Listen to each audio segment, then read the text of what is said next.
Up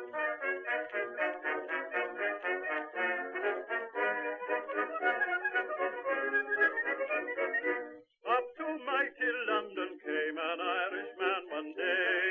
As the streets are paved with gold, sure everyone was gay.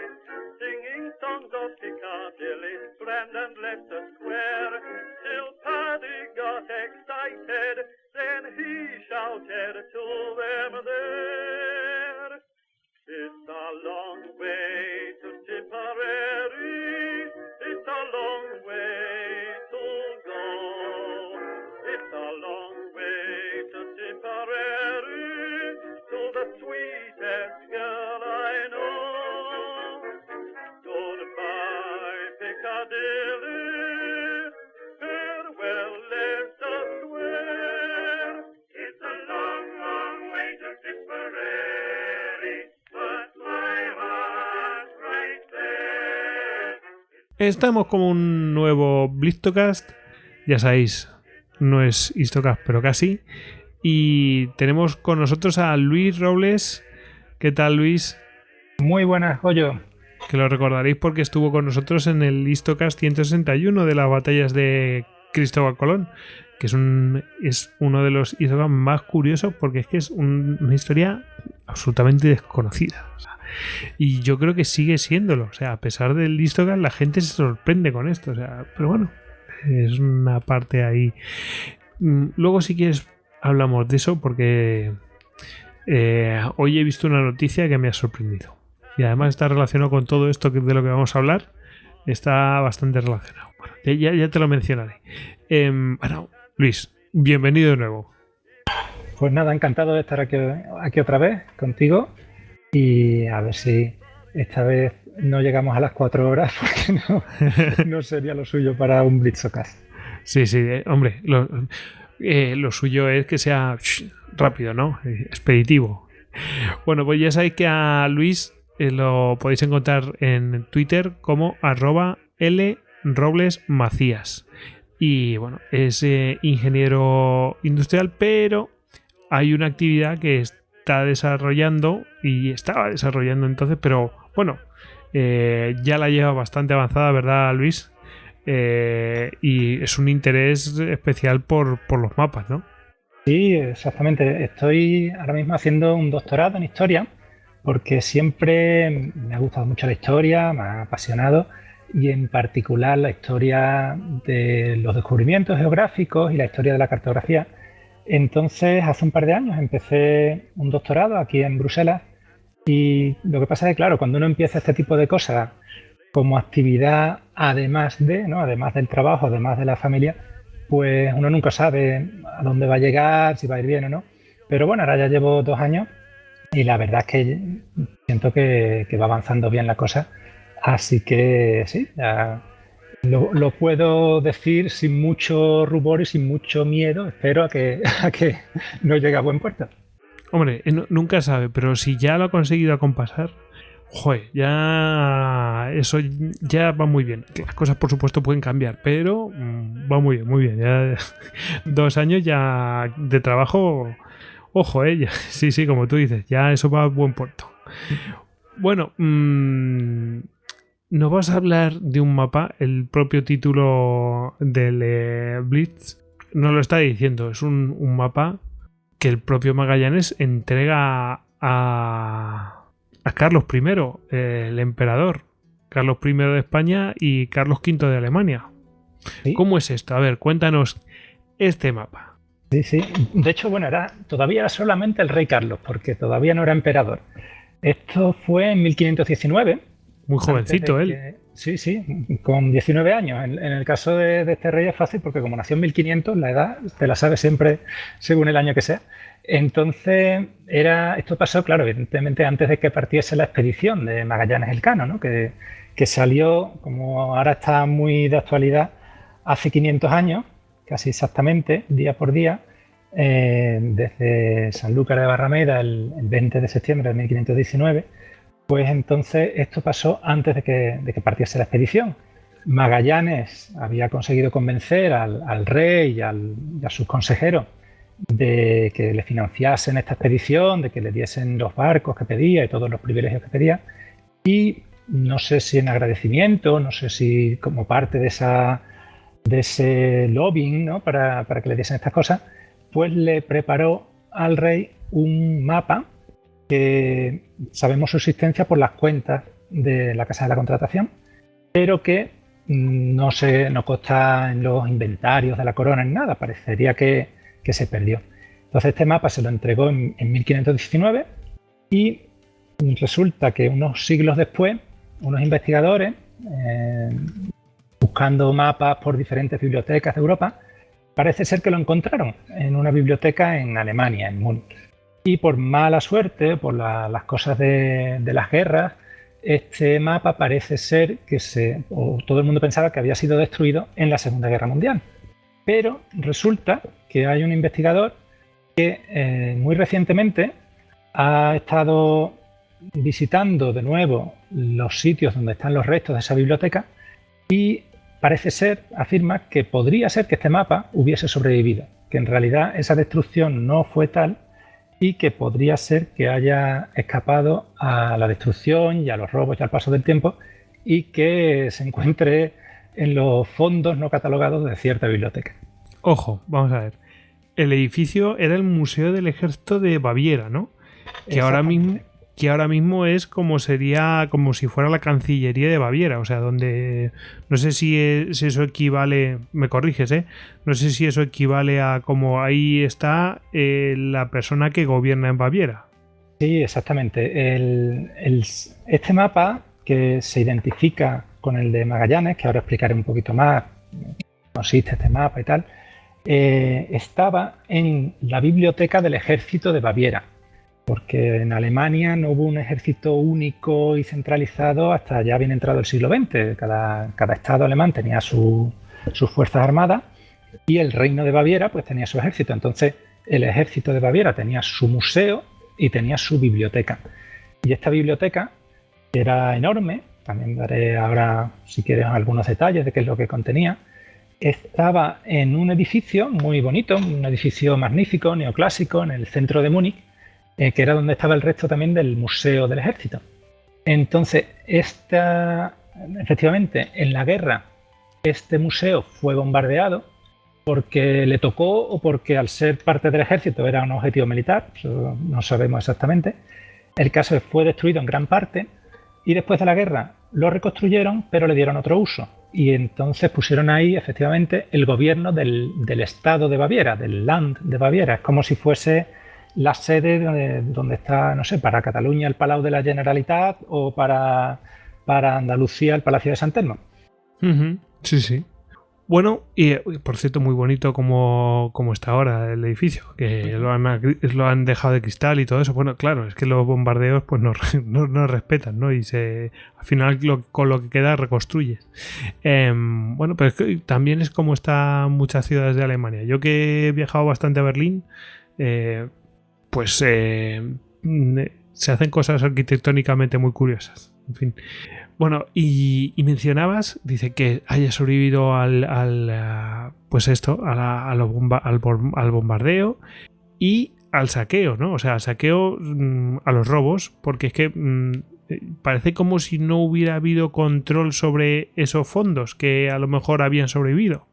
Claro, exactamente. Es que no solo hubo un bombardeo de este museo, la historia es más complicada y es en gran parte lo que ha revelado este investigador que se llama Thomas Horst. Si quieres, puedo trazar un poco la historia de esta biblioteca. Perfecto. Y puedo hablar de lo que tenía y ver qué es lo que pasó, porque es bastante complejo. Hay un trozo que se pierde, un trozo que se encuentra y se vuelve a perder y vuelve a aparecer. En fin, hay una historia bastante rica finalmente y quizás sea más claro empezar un poco desde el principio. Entonces, a ver, esta biblioteca del ejército bávaro no era una pequeña biblioteca, o sea, era una señora institución que tenía más de 200.000 libros, tenía más de 1.000 códices manuscritos, tenía más de 400.000 mapas impresos en su gran mayoría, pero entre esos mapas había 500 manuscritos, o sea, de la época en la que los mapas se trazaban a mano, pues en papel o en pergamino. Y de esos mapas manuscritos hay 4 en particular que hoy tendrían un valor enorme, no sé decir si incalculable, pero enorme, porque son de los primeros ejemplares, de los ejemplares más antiguos que se conservan de la cartografía de la península ibérica. O sea, mapas hechos o en Portugal, o en Castilla, o en la Corona de Aragón, de principios del siglo XVI, la mayoría no firmados, o sea, anónimos, sin título, muchos sin fecha, pero bueno, por el estilo, por los materiales, por los territorios que representan, más o menos se puede determinar de qué fechas son, asignarles más o menos unos autores. Entonces, estos tesoros, digamos, cartográficos, hoy tendrían, pues ya digo, un valor muy elevado y tienen un valor histórico muy elevado si se encontrasen, porque como vamos a ver, el destino de esta biblioteca ha sido complicado. Esta biblioteca, como decíamos, formaba parte del ejército bávaro y estaba alojada en el Museo del Ejército de Baviera, en Múnich. Cuando terminó la Primera Guerra Mundial, el ejército bávaro fue integrado al ejército de la República de Weimar, ya desapareció como entidad autónoma, pero el Museo del Ejército pues siguió su propia vida. Incluso cuando llegó el nazismo a Alemania, se mantuvo inicialmente el museo.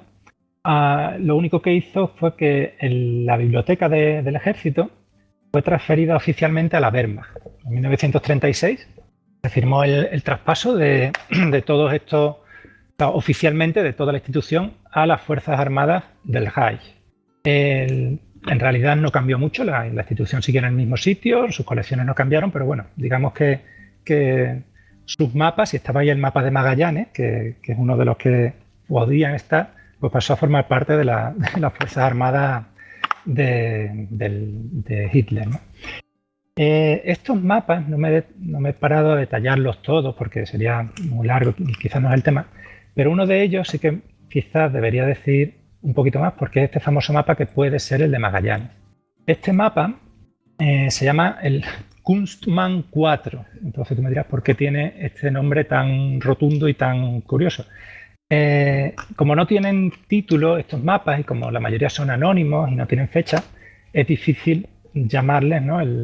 Hablar siempre del... Sí, ponerse de acuerdo en un título, ¿no? Claro. Entonces, en este caso fue que en 1859 un estudioso alemán publicó lo que él llamó un atlas del descubrimiento de América. Dentro de ese atlas publicó facsímiles de 13 mapas que estaban en Múnich. Este hombre era un sacerdote de Múnich, que además era profesor de Derecho Canónico y había estado en Portugal como preceptor de una princesa de la familia real portuguesa.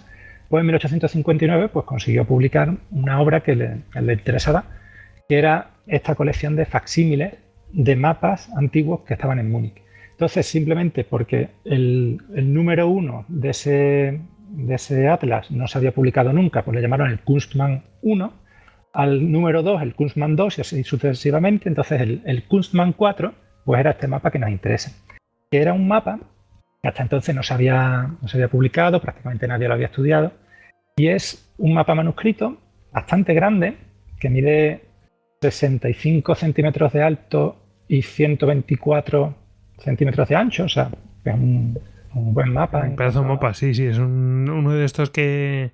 Vamos, el mapa de carreteras cuando lo desplegamos ampliamente más grande que eso. Sí, señor. Y con colores brillantes, o sea, hay que imaginarse una obra ricamente decorada, o sea, no es como un mapa a los que estamos más acostumbrados, quizás más funcional y tal. Un mapa verdaderamente así muy, muy adornado y tal. Ya digo, no, anónimo, sin fecha, pero que por cómo se puede estudiar, ¿no? Para tratar de adivinar, pues más o menos cuándo se hizo, quién lo hizo y para qué se hizo. Mirando los territorios que aparecen, pues se ve que aparecen, por ejemplo, las Islas Molucas, que fueron descubiertas por los portugueses en 1512. Aparece el Océano Pacífico en Centroamérica, con lo cual... Ya vas acotando las fechas. Claro, tiene que ser, eso te dice que ya es posterior al descubrimiento por Balboa. Y aparece también la península de Yucatán bastante bien delineada, con lo cual probablemente sea posterior a 1517. pero no aparecen otros descubrimientos. Por ejemplo, no aparece el Estrecho de Magallanes. Entonces, eso no significa, o sea, no es una prueba, ¿no?, de que el mapa tenga que ser anterior, porque pasa muchas veces que un mapa no está necesariamente al día de los descubrimientos geográficos. Pero bueno, es una indicación de que puede ser de antes de 1519-20. O sea, que podría ser de la época en la que Magallanes estaba en España. Se cree que se puede identificar a los autores porque, aunque el mapa está escrito en latín en su mayoría, muchos de los topónimos, de los nombres de los sitios, están escritos en portugués. Entonces eso apunta a que fue un autor portugués, pero que la audiencia o el destinatario del mapa no era necesariamente portugués, porque si no, probablemente lo habría escrito todo en portugués. Habría complicado la vida. El hecho de que esté en latín indica que quizás iba destinado a alguien que no hablaba portugués o que no era su lengua más familiar.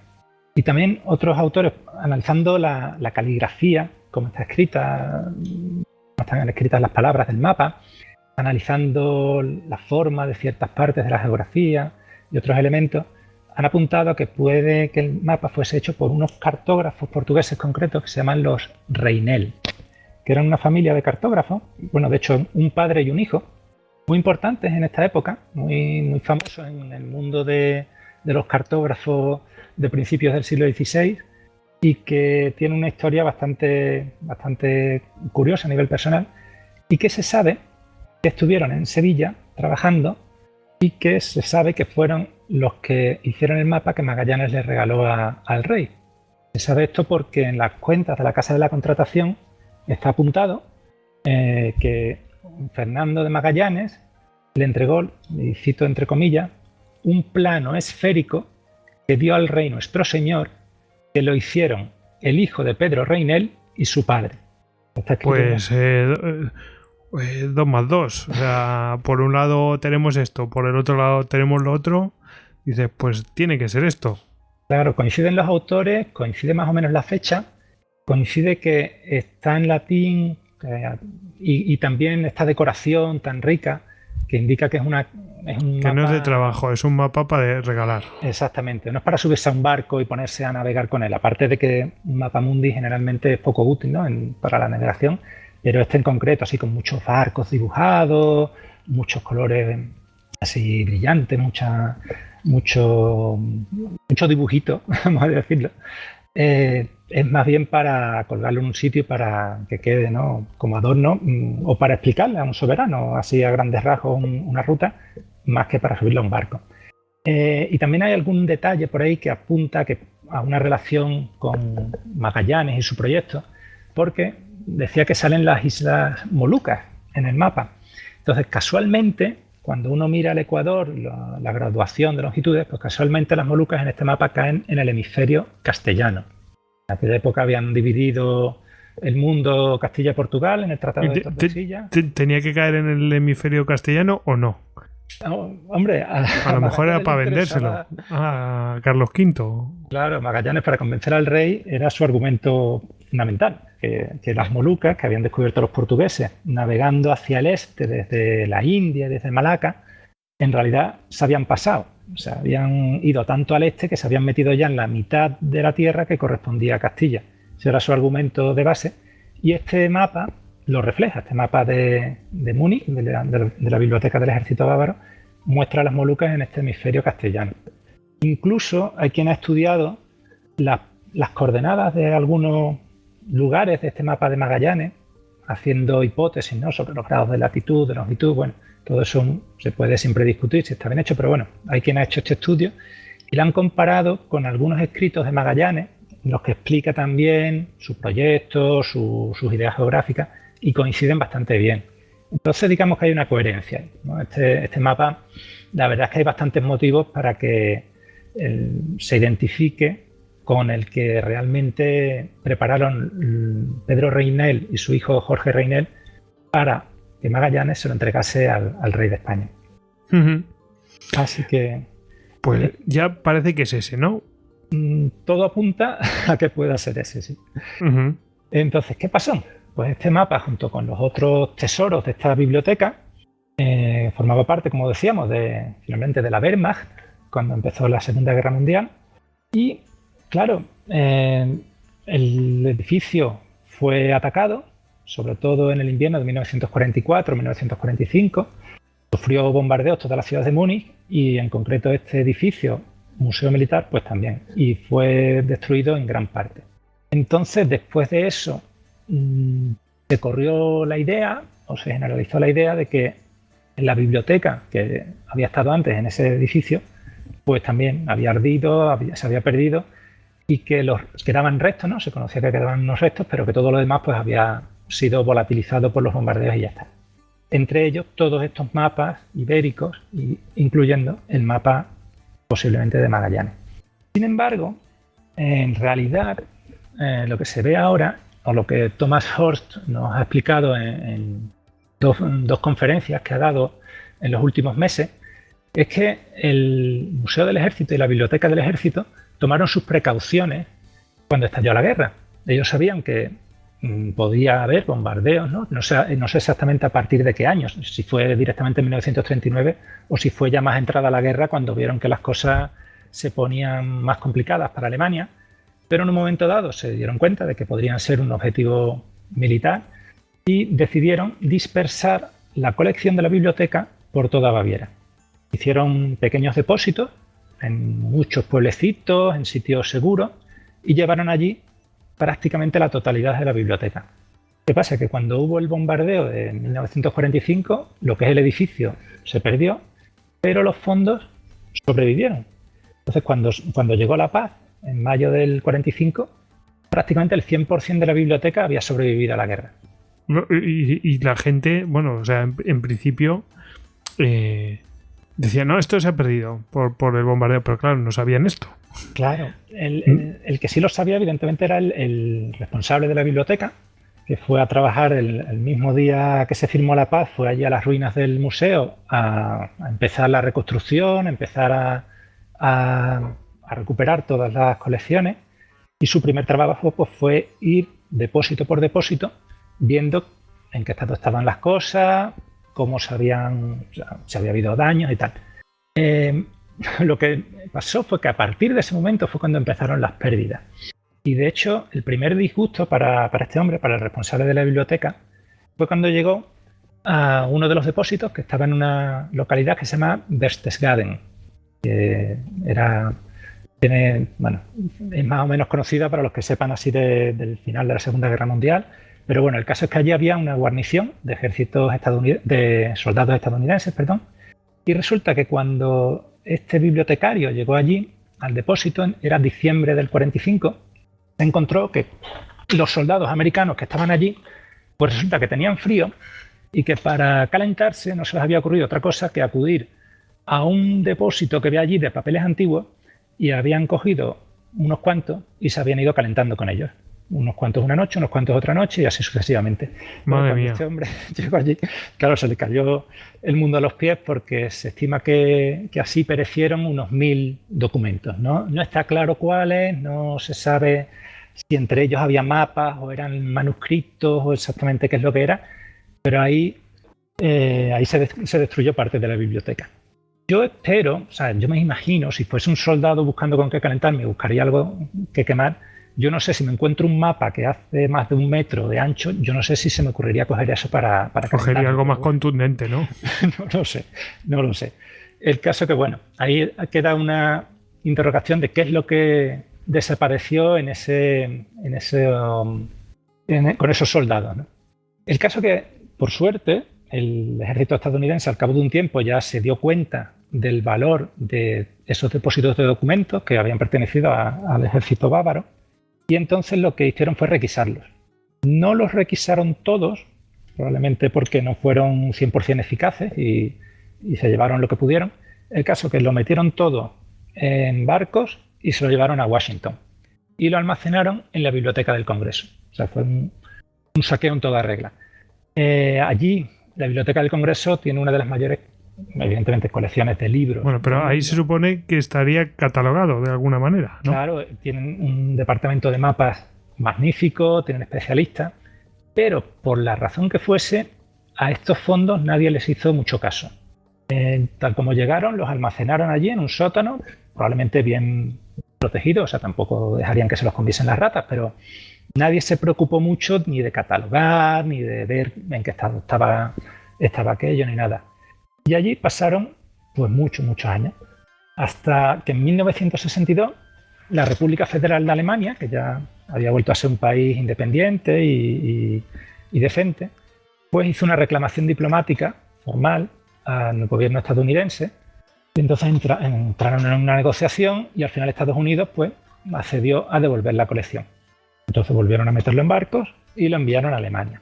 ¿Qué pasa? No se sabe si algo se quedó en la biblioteca del Congreso, si se perdió, si hubo robo.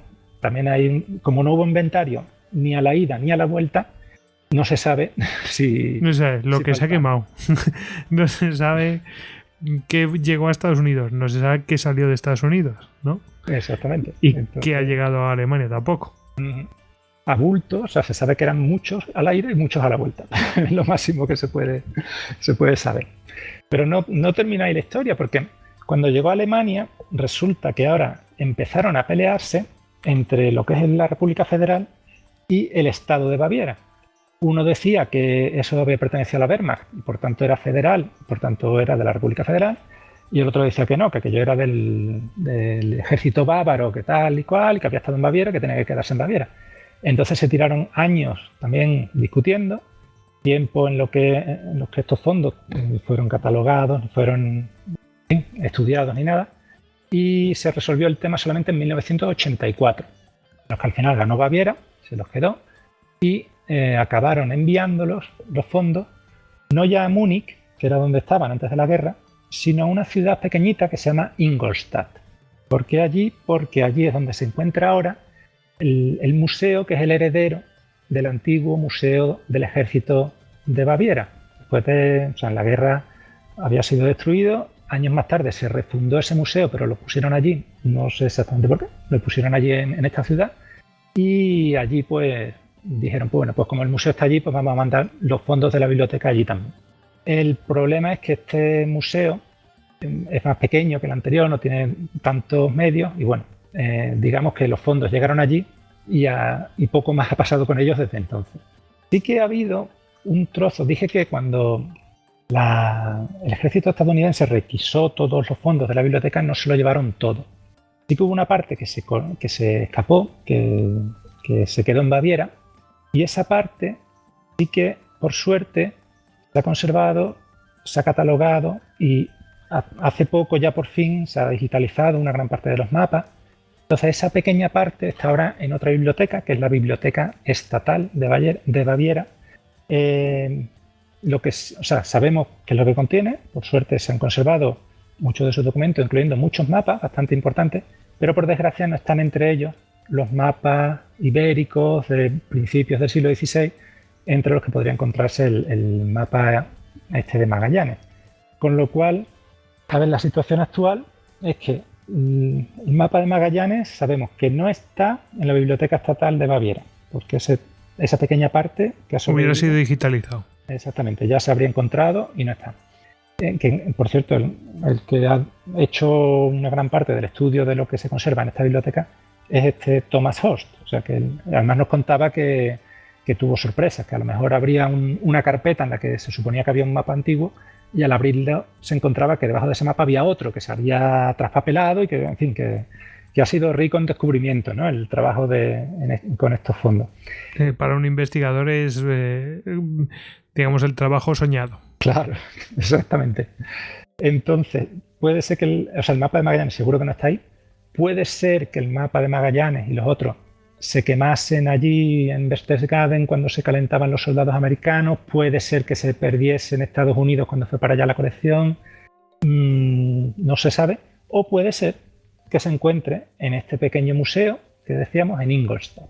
Entonces, este investigador, Thomas Horst, pues evidentemente después de reconstruir, ¿no?, este puzzle de idas y venidas de fondos, se dio cuenta de que los fondos estaban allí, en esa pequeña biblioteca, pues evidentemente fue allí y pidió acceder y pidió estudiarlo. Entonces pudo acceder. Resulta que esta biblioteca, lo busca por internet, abre 3 horas al día, nada más que entre semanas, o sea que para trabajar en ella hay que no existen muchos recursos. Y claro, se encontró allí pues una montaña de papeles. Nadie lo ha catalogado desde que llegó en 1984. Nadie sabe lo que hay allí exactamente. Le pidió este hombre, Thomas Host, al responsable de la biblioteca, o sea, le explicó la situación y le dijo: aquí tiene usted potencialmente un tesoro. ¿Cómo podemos hacer para que usted lo catalogue, para que se haga un inventario, para que se digitalice lo que haga falta?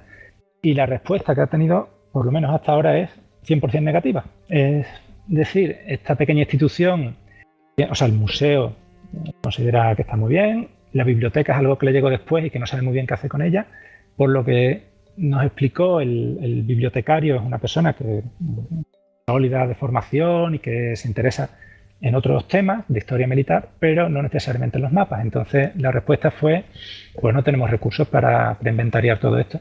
Por lo cual estamos en una situación en la que este mapa del siglo XVI con otros similares pueden estar ahí o pueden no estar, pero hasta que alguien movilice recursos para abrir esos fondos a los investigadores y ponerlo de una manera accesible y que alguien haga un inventario de todos esos papeles, pues no sabremos si están allí, si finalmente estos mapas que se consideraban destruidos en 1945 a lo mejor están ahí, digamos, debajo de nuestras narices y todavía no lo sabemos.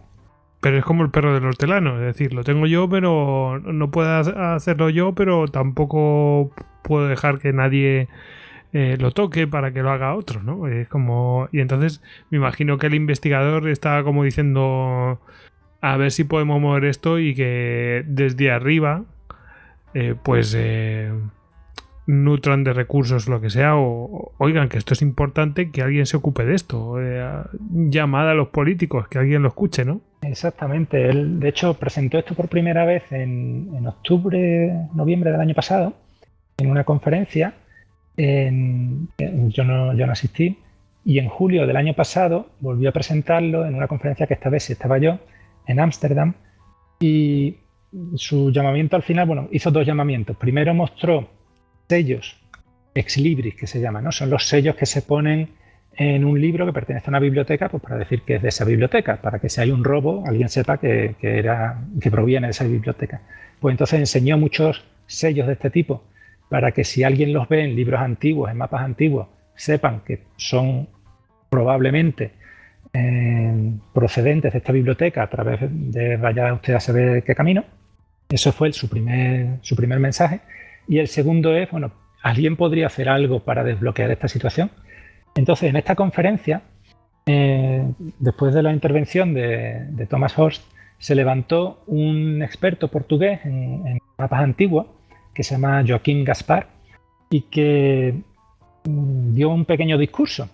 O sea, primero recordó la importancia sobre todo de esos 4 mapas del siglo XVI, contar pues los otros 500, ¿no? que pueden existir todavía, pero sobre todo de esos 4 para la historia de la cartografía ibérica, y pidió, por lo menos por parte de Portugal, que se iniciase una acción diplomática ante las autoridades de Baviera para que alguien decida pues, darle recursos a esa biblioteca para que se hagan las cosas bien, ¿no? Y que se pongan recursos para catalogar, se dé un mayor acceso a los investigadores y se pueda verificar si estos tesoros históricos pues siguen ahí. Entonces, otra gente en la conferencia también propuso que se hiciese un manifiesto académico y, hombre, ya que los portugueses se movilizan, pues igual estaría bien que desde España se hiciese algo al respecto. Muy por supuesto. Y, entre otras cosas, también estamos hablando de esto aquí por eso, es decir, para dar a conocer lo que sucedió ahí, porque si no, aquí en España no hubiera... Vamos, yo desde luego no me he enterado más que por ti, y por eso estamos hablándolo aquí, ¿no? Para decir, oye, a lo mejor nos convendría hablar de esto y que la gente se enterara de lo que está pasando. Yo creo que es un mapa muy importante y que no perdemos nada por intentar encontrarlo, mover los hilos que tengamos que mover. Anda que no gastamos dinero en un montón de acciones, entre comillas, culturales, y esto es netamente cultural, y que además podemos encontrar compañeros para realizarlo. Es decir, que no estamos solos nosotros, España, sola para intentar hacerlo. Los portugueses ya han mostrado su interés, ¿no? Y además es que luego hay otra cosa. Ya hemos visto lo de Magallanes, ¿no? Que vamos, que si dejamos que ellos solos hagan las cosas, pues al final va a parecer que Magallanes era portugués, cuando la empresa era española, el regalo era para un español, o sea, para un rey español, se trabajaba para el rey español. Vamos a ver, era un señor que había renunciado a su nacionalidad portuguesa y se había hecho español. Pues vamos a hacer lo nuestro, ¿no? Es decir, vamos a defender lo nuestro. No podemos dejar que aquello se pierda en el sueño de los justos y que además otro se lleve pues la gloria, el interés y todo eso, y al final, bueno, pues siga con su discurso que en realidad no es cierto. En fin, yo creo que yo creo que a estas alturas ya es hora de superar, ¿no?, ciertos planteamientos así nacionalistas como se han podido tener en el siglo XIX, en el siglo XX, y de enfrentamiento entre estados. Yo creo que hoy se puede trabajar perfectamente en armonía con, en conjunto, ¿verdad?, portugueses, alemanes y de cualquier sitio, por el bien de la historia, y que, o sea, el hecho de que una diplomacia a lo mejor sea activa es positivo, pero que quizás el hecho de que varias diplomacias de varios estados sean activas sobre el mismo tema, pues da una señal mucho más fuerte, porque desarma, ¿no?, cualquier interpretación chauvinista rara, que se quiera hacer del tema, sino que no, a ver, simplemente que es parte de nuestra historia y queremos que saber si existe ese trozo de historia, ¿no? Está claro, pero nosotros tenemos que hacer que sea así. Es decir, si nos borramos de aquello, pues entonces podrán interpretarlo como les dé la gana. Entonces nosotros tenemos que decir, oye, venga, vamos a hacerlo porque nosotros somos parte de esa historia. Eso es obvio. Así que, hombre, compañeros para ir de la mano para buscar eso, ya se han ofrecido los portugueses, está claro. Así que pues vamos a aprovecharlo. A ver si hay alguien que nos escuche, que sé que hay algún político que nos escucha, pues que mueva lo que tenga que mover. O mover los hilos para... Oye, vamos a intentar hacer eso. Sé que la cosa no está bien para mover cosas ahora mismo porque, bueno, pues no hay... la administración está como un poco parada, ¿no? Pero bueno, para eso la administración, también la burocracia lleva moviendo, dejando que el país siga funcionando ella sola, sin que haya gobierno. Entonces, claro, seguro que se pueden hacer cosas. Sí, y además yo creo que aquí es más tema de o sea, me imagino, yo no ni soy diplomático ni político ni nada, pero no estamos hablando de necesidad de movilizar presupuestos, grandes inversiones. Porque, o sea, yo creo que Alemania no es un país pobre en el sentido de que haya que ayudarle enviándole recursos para hacer esto. Es simplemente historia de convencer a alguien de que dé un pasito y nada más. Y vamos, que Baviera sería la principal beneficiada porque cualquier mapa va a estar allí. Claro. O sea, ya digo, no lo van a vender, pero hoy día estos mapas pues valdrían muchos millones, ¿no? O sea, que no es cuestión de decir... Y estás poniendo en valor un recurso que en teoría no está puesto en valor. Es decir, lo que le está dando es un valor a algo que ya tienen. Sí, que podrían recuperar al fin y al cabo su propio patrimonio, porque también es patrimonio bávaro, y el hecho de que los mapas estuviesen allí no es un accidente. Eso tiene que ver con que Carlos I de España a los pocos meses se convirtió en emperador del imperio, del Sacro Imperio Romano Germánico, y pasó mucho tiempo en Alemania y tuvo prestamistas alemanes, y a través de esos canales pues llegaron este mapa, como probablemente otros muchos, llegaron allí. O sea que también forma parte de su propia historia, ¿no? O sea, no creo que nadie en su sano juicio en Baviera pueda decir no me da la gana porque esto es malo. Es cuestión de eso, yo creo, de despertar alguna voluntad en el sitio adecuado y ya está. Perfecto. Y además es que esto estaba relacionado con lo que te quería comentar. ¿Te acuerdas que hemos hablado de lo de Colón y tal?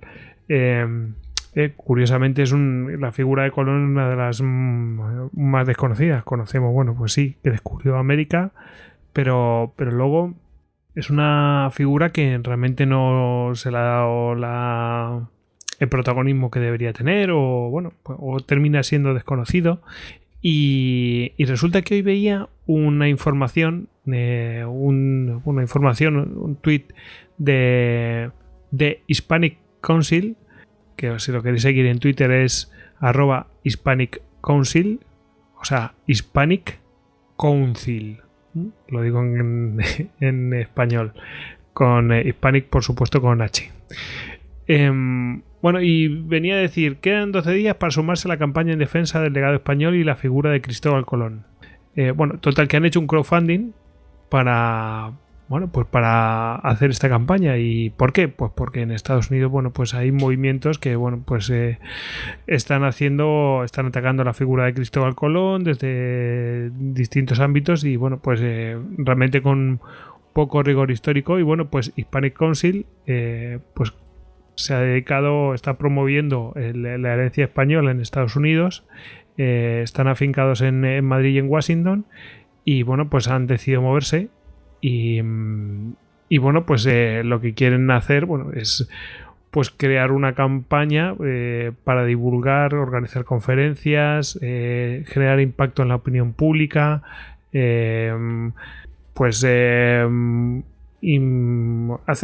promover la cultura hispana, pues moviéndolo con distintas acciones, ¿no? Bueno, están haciéndose.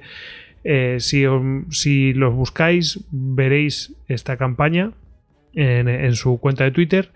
Y están haciendo esta campaña y me llamó digo, ostras, fíjate, nosotros mismos decimos, joder, tenemos este podcast de Cristóbal Colón, de una historia que es prácticamente desconocida, que yo creo que sigue siendo desconocida para la gente a pesar de estar publicado, y resulta que, bueno, que es que también en otros lados está pasando eso, es decir, bueno, por intereses X, no me voy a meter en eso, pues esta figura está siendo atacada porque no es conocida o por la razón que sea.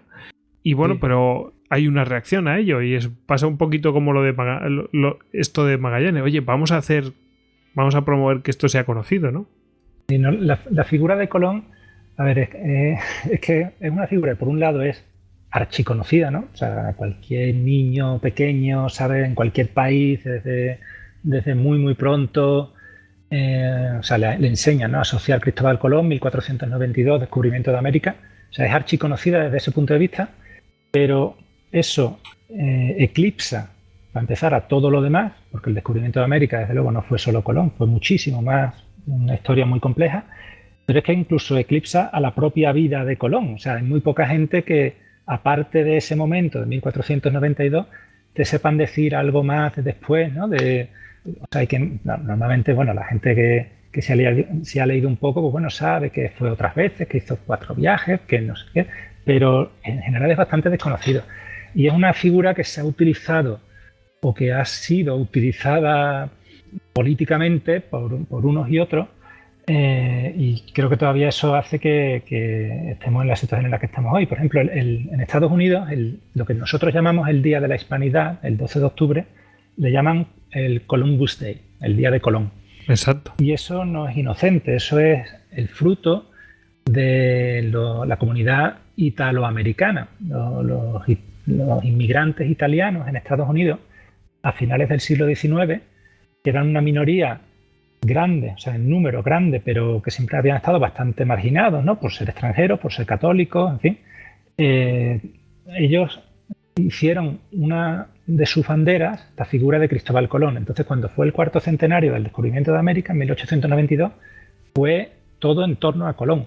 O sea, prácticamente se ponía como una nota al pie si se decía que había ido allí para la corona española. O sea, eso no, en las celebraciones de la época y eso apenas se mencionaba. Era un italiano que había descubierto América y punto. Entonces, ellos lo encumbraron como el gran símbolo, ¿no?, de los italianos en Estados Unidos, y por eso el Columbus Day y por eso tanta veneración y tantas estatuas a Colón.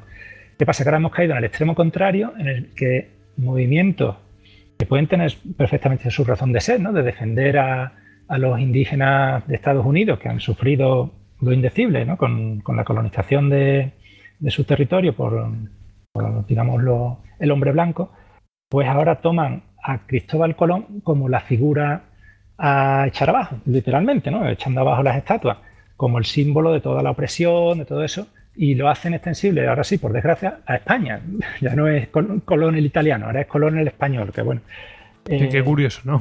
Sí. Entonces, bueno, no caigamos ni en un extremo, ni en endiosar, ni en querer, como se quiso hacer en su época, beatificar a Cristóbal Colón, que son barbaridades, ni tampoco caigamos en tomarlo ahora como el ejemplo de Satán en la tierra y a España como el maligno.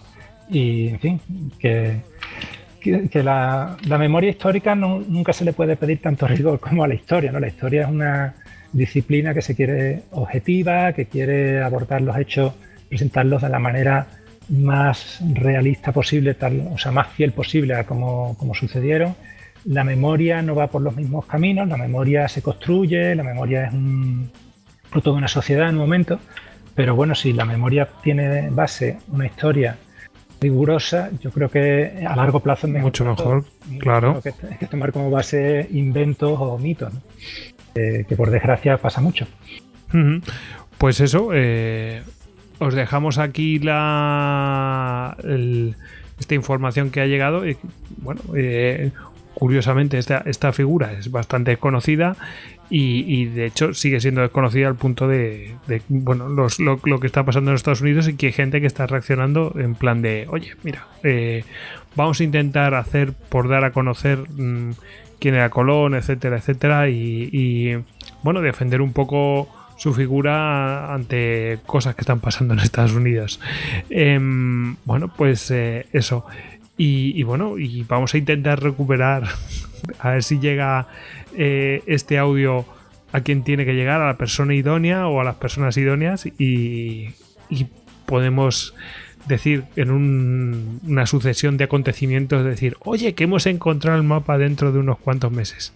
Eso sería una historia maravillosa, porque uno, quiere decir que el mapa todavía existe, y dos, bueno, pues que aquello ha funcionado, es decir, que se han movido los hilos apropiados. Efectivamente. Tenemos razón para ser optimistas, ¿no? Esperemos lo mejor y veamos a ver si eso. Mira, tenemos razones para ser optimistas. Uno, por el investigador, ¿cómo se llamaba? Thomas Horst, que hizo el primer movimiento. El siguiente movimiento lo has hecho tú, que has informado de ello, y ahora a ver quién hace el siguiente movimiento. O sea que, bueno, ya está. Nosotros hemos hecho lo que teníamos que hacer. Exactamente. Y nada, oye Luis, ya sabes que cuando quieras, pues aquí está tu casa. De acuerdo, encantado. Y si se presentan otros temas, pues es un placer volver a hablar con vosotros. Por supuesto. Y nada, que bueno, ha sido Blitz, pero la aventura de un mapa. En fin, parece el mapa de Dora la Exploradora. Venga, un abrazo. Venga, adiós, Joya. Chao, chao.